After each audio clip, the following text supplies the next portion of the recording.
तो थोड़ी सी बात 5-7 मिनट की बात पुरुषोत्तम मास पे करते हैं, बिकॉज वो स्टार्ट हुआ है तो आप लोगों को आसानी होगी उसमें क्या करना है क्या नहीं करना है। और एक नॉर्मल क्यूरियोसिटी हम सभी को रहती है कि why it is so special, right.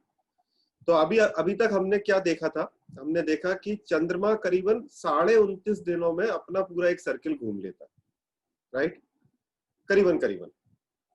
तो हम लूज लैंग्वेज में उसको बोलते हैं कि 30 दिन में घूम लेता है, बट क्योंकि वो 2.25 दिन में राशि बदलता है इसलिए वो 12 राशि करते करते 29 से 29.5 दिन का करीबन टाइम लगता है। और सूर्य जो पूरा एक सर्किल घूमता है उसमें 365 दिन का टाइम लगता है, जिसको हम अपना एक साल कहते हैं। तो ये जो डिफरेंस है, अगर आप से सपोज 29.5 को 12 से मल्टीप्लाई करो और 365 एक तरफ रखो, तो ये कुछ दिनों का डिफरेंस आ रहा है, राइट। मोटा मोटा अगर मैं उसको 30 दिन में समझता हूं तो 360 दिन हो गए, है ना, और वो 365 दिन है, तो 300। तो ये जो डिफरेंस है, ये डिफरेंस इकट्ठा होता चला जाता है, और ये डिफरेंस चूंकि 29.5 दिन है और 29 से भी थोड़ा सा कम समय है, तो ये डिफरेंस जो है वो 10-10 दिन का ऑलमोस्ट पर ईयर इकट्ठा होता जा रहा है। तो ये जो करीब 32.5 महीने के अंदर पूरा एक साल का डिफरेंस हो जाता है। Are you getting what I am saying? सूर्य का एक चाल है, चंद्र का एक चाल है, वो दोनों का डिफरेंस बढ़ता जा रहा है। 32.5 महीनों के अंदर करीबन ये डिफरेंस एक पूरा 30 दिन हो जाता है। ये जो डिफरेंस है ये अधिक मास है। So it is not something which is something popping up. ऐसा नहीं है कि कुछ चीज आ रही है एकदम से कि इस साल अधिक मास हो रहा है अगले साल नहीं हो रहा है। ये एस्ट्रोनॉमिकल फिनोमिनन है कि सूर्य अपनी चाल से चल रहा है, चंद्र अपनी चाल से चल रहा है, और 32.5 महीनों के बाद में पूरा एक 30 दिन का डिफरेंस जब आ जाता है तो एक मास उसको एक्स्ट्रा दे दिया, विच इज कॉल्ड सेटलमेंट मास। ये सेटलमेंट का मास है। जैसे कि अपन ऑडिट करते हैं, अपनी बैलेंस शीट्स बनाते हैं, तो ऊपर जो है वो एक तरीके का एक सेटलमेंट हो रहा है कि भाई ये पूरा इकट्ठा हो गया, अब इसको यहाँ पर खत्म कर देते हैं। तो ये पूरे 30 दिन अधिक मास के नाम से या फिर पुरुषोत्तम मास के नाम से जाना जाता है। व्हेन आई से पुरुषोत्तम, इसके दो मतलब हुए। पुरुषों में उत्तम, राइट, पुरुष प्लस उत्तम, या फिर उत्तम पुरुष। अगर आप में से किसी ने भी संस्कृत पढ़ा है तो आपको पता होगा कि उत्तम पुरुष, वो जो हम संस्कृत पढ़ते थे, उत्तम पुरुष was on the top, right.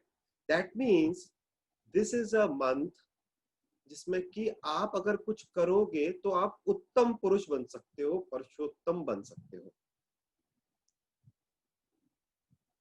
इसका जो विवरण है वो कई तरीके के अपने शास्त्र में है। ये देवी महात्म्य में है, नारद पुराण में है, काफी जगह पर अधिक मास का विवरण किया गया है।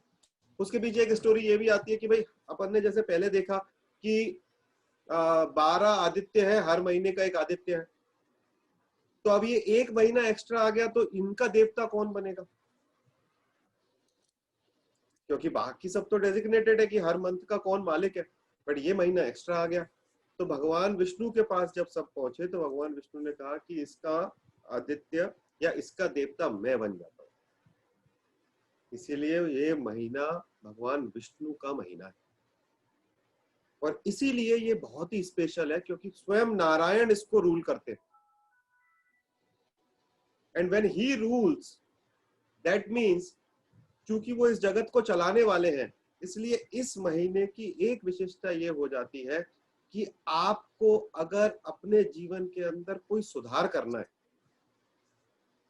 If your Fortune is not, basically आपका अगर भाग्य साथ नहीं दे रहा है, आपको पुरुषों में उत्तम बनना है। पुरुषों में उत्तम मतलब कि पुरुष का मतलब महिला या पुरुष से नहीं है, राइट। पुरुष का मतलब है सेल्फ से। So it is not gender वाइज्ड।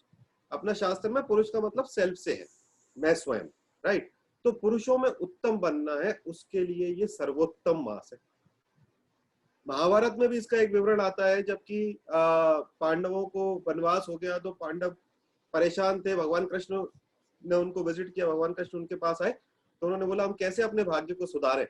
तो भगवान कृष्ण का कहना यह था कि तुमने बहुत अच्छा मौका छोड़ दिया, क्योंकि तुमने अधिक मास छोड़ दिया, पुरुषोत्तम मास छोड़ दिया। उस समय अगर आप कुछ क्रियाएं करते तो आपको आपका भाग्य वृद्धि होती। एस्ट्रोलॉजिकली अगर मैं इसको समझूं तो सूर्य जो है वो आत्मा का कारक है, और चंद्र जो है वो मन का कारक है। और ये जो महीना है इसमें सूर्य और चंद्र सेटलमेंट कर रहे हैं। That means what? It means कि आत्मा और मन के डिफरेंसेस को कम करने के लिए ये टाइम है। मतलब क्या हुआ? मतलब ये हुआ कि आपको जो स्पिरिचुअल ग्रोथ है, या आपका मन से सोल का कनेक्शन में एक स्टेबिलिटी आ जाए, जो उसके बीच में जो डिफरेंस था कि मेरा मन कुछ और कह रहा, आत्मा कुछ और चाहती है, और मैं अपनी यात्रा पर पूरी तरीके से ट्रेवल नहीं कर पा रहा हूं, उसको सेटल करने का ये मंथ है। That's why this month is very important. दूसरी बात जो इसके अंदर आती है वो ये है, क्योंकि सेटलमेंट टाइम है, तो सूर्य इस महीने में राशि नहीं बदलते। So there is no Surya Sankranti in Purushottam Maas. Oh wow. क्योंकि सूर्य अपनी राशि नहीं बदलते, और सूर्य इस पृथ्वी पर धर्म का कारक है, जीवन का कारक है। सूर्य एक तरीके से, आप ऐसा तो नहीं कह सकते, एस्ट्रोनॉमिकली तो नहीं होता, बट ऐसा कहते हैं कि चंद्र का साथ में सेटलमेंट कर रहे हैं तो संक्रांति नहीं हो रही। तो क्योंकि सूर्य संक्रांति नहीं हो रही है, इसीलिए ये काम नहीं करते जो कि जिसमें सूर्य बल होना जरूरी है। सूर्य बल किसमें होना जरूरी है? सबसे इंपॉर्टेंट सूर्य बल जो है वो शादी में होना जरूरी है। ठीक है, फिर आपका व्यापार के अंदर, फिर आप कोई नई चीज करते हो जो कि आप मटेरियलिस्टिक परव्यू से कर रहे हो, उसके अंदर ये काम करने की मना की गई है। इसका दूसरा नाम मल मास भी है। मल मतलब क्या होता है? मैल। तो एक्चुअली में तो ये महीना कैसा है? मंथन का महीना है, कि मेरे अंदर से मैल निकल रहा है, जो मैं मन और आत्मा का डिफरेंस आ रहा है, वो मैल निकालने के लिए ये महीना है। इसीलिए ये महीना एक स्पिरिचुअल महीना है। तो इसमें सबसे ज्यादा इसीलिए स्पिरिचुअलिटी पर महत्व दिया जाता है। क्या कर सकते हो आप इसके अंदर? सबसे जो बताया गया है वो ये है कि आप इसमें फास्टिंग कर सकते हो। फास्टिंग करने से इसमें बहुत फायदा होता है। फास्टिंग करने से क्या होता है?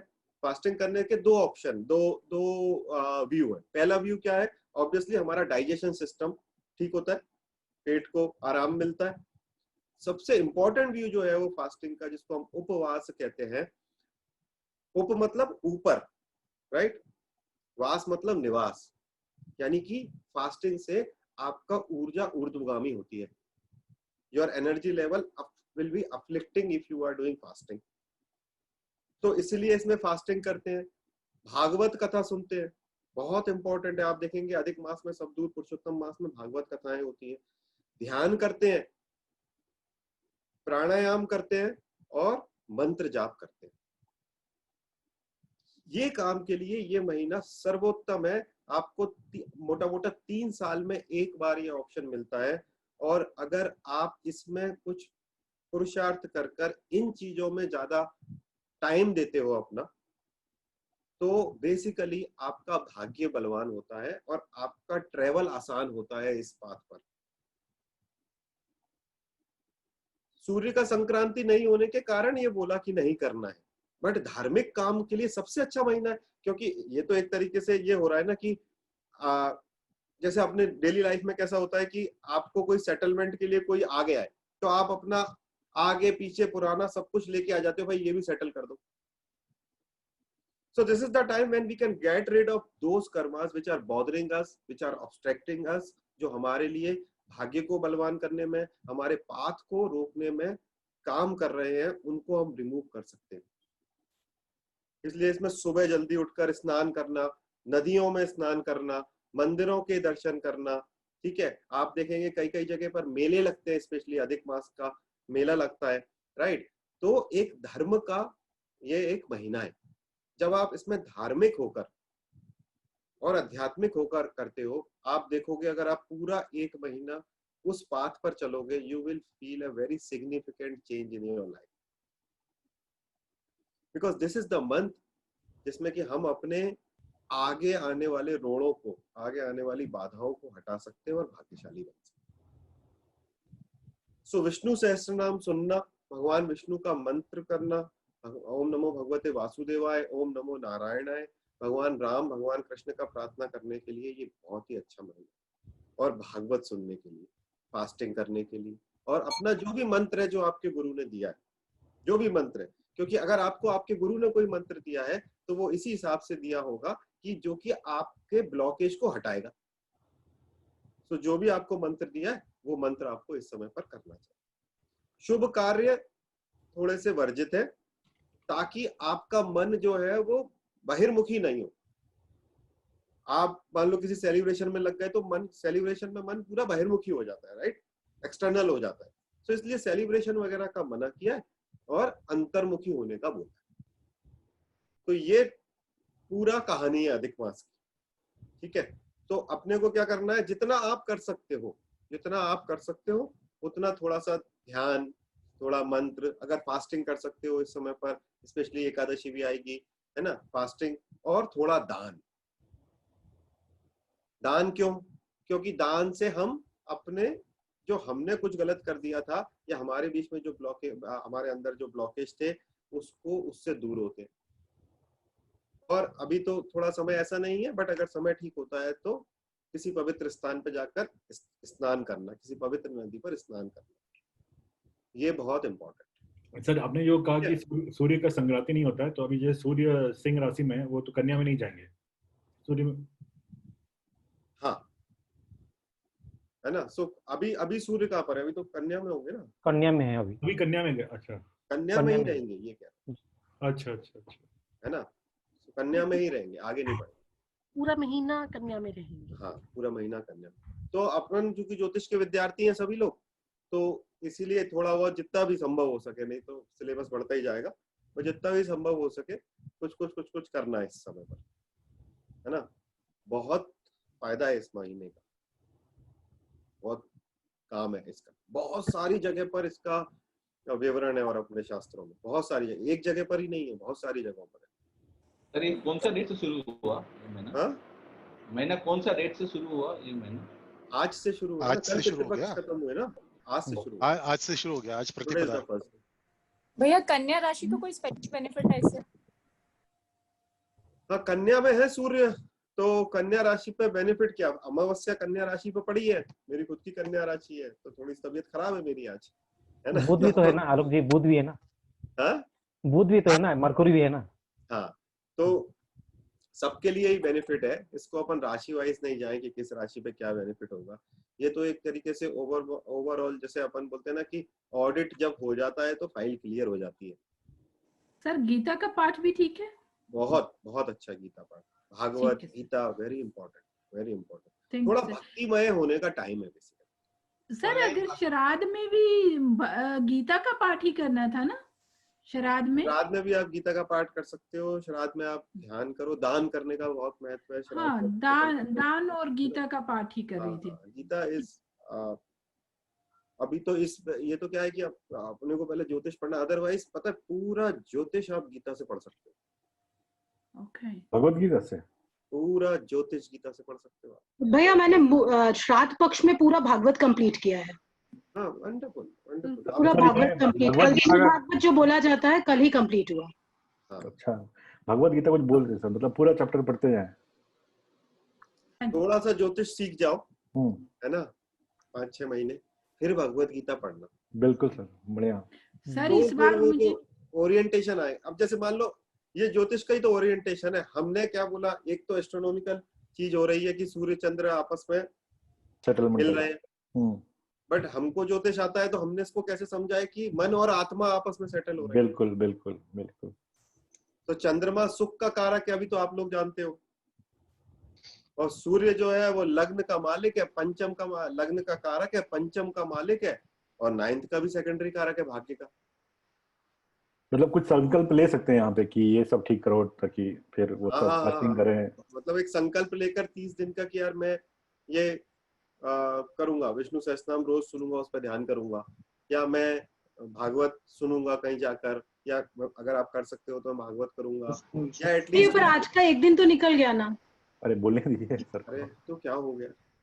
क्या हो गया अभी भैया बाकी जी, है। गीता गीता कुछ को दिन बाकी है संस्कृत यार। हिंदी दोनों में पढ़ना है कि हिंदी में? उसमें अध्याय एक है, पहले वो संस्कृत में फिर हिंदी में, तो दोनों जरूरी पढ़ना है कि एक ही में पढ़े तो चलेगा? नहीं, गीता तो मनन का सब्जेक्ट है, देखो गौरी शंकर जी, है ना? तो जो भाषा अपन को समझ में आए वो करना है। ये मैं नहीं पूछ रहा हूँ। ओ सॉरी, कोई और पूछ रहा है। अच्छा तो भैया, मैं ये बोल रहा था, दिव्यानंद जी की ऑनलाइन भागवत शुरू हो रही है। हाँ तो बैठो उसमें, कोई टेंशन नहीं है। बहुत शाम को सारी 4 से 6। भैया इस मंथ में कोई जरूरी चीज करना ही है तो फिर क्या कर सकते हैं? जैसे सपोज कुछ है ही, शुरू करना ही है, कुछ है ही, शुरू करना ही है, तो फिर बोलो ओम नमः शिवाय और करो। और भैया वैसे नेक्स्ट गृह प्रवेश कैसे कर सकते हैं? कब, मतलब नवरात्रि शुरू होने के फर्स्ट डे कर सकते हैं या दशमी वाले दिन ही करना है? नेक्स्ट भैया कोई शुभ काम नवरात्रि फर्स्ट डे कर सकते हैं या विजयदशमी वाले दिन ही करना है? अरे नहीं, नवरात्रि में अचूक मुहूर्त रहता है, बिल्कुल प्रथमा को करो, कोई टेंशन नहीं। सर एक क्वेश्चन था। सर एक और क्वेश्चन था। विष्णु भगवान, अरे पढ़ेंगे तो फिर। सर विष्णु भगवान बुद्ध का है, तो सर हम जैन लोगों के हिसाब से अगर हम बुद्ध का जो भी भगवान का है मंत्र वो कर सकते हैं? बिल्कुल कर सकते हो। Thank you sir. बिल्कुल कर सकते हो। परवीन जी पूछो। सर मैं ये तो सिख धर्म को करती हूँ बिलोंग। सिख तो मैं अपना वो कर सकती हूँ? जो आपका धर्म के अंदर है वो करो। ठीक। इसमें कोई धर्म का लेन देन नहीं है। देखो हमारा कुछ ना कुछ कारण रहा होगा कि मैं खंडेलवाल हूँ, आप पंजाबी हो, कोई जैन है, कोई तो कारण रहा होगा। तो हमारी मुक्ति के लिए वही डिसाइड किया गया, तभी तो हम उस कुल में पैदा हुए। ठीक है सर। राइट। और कुछ परिवर्तन होना होगा तो वो भगवान कर देता है, उसमें कोई टेंशन नहीं। तो वो नहीं है कि कोई जो आपका डिसाइडेड है परिवार के लिए पिता के द्वारा वो करो, ठीक है।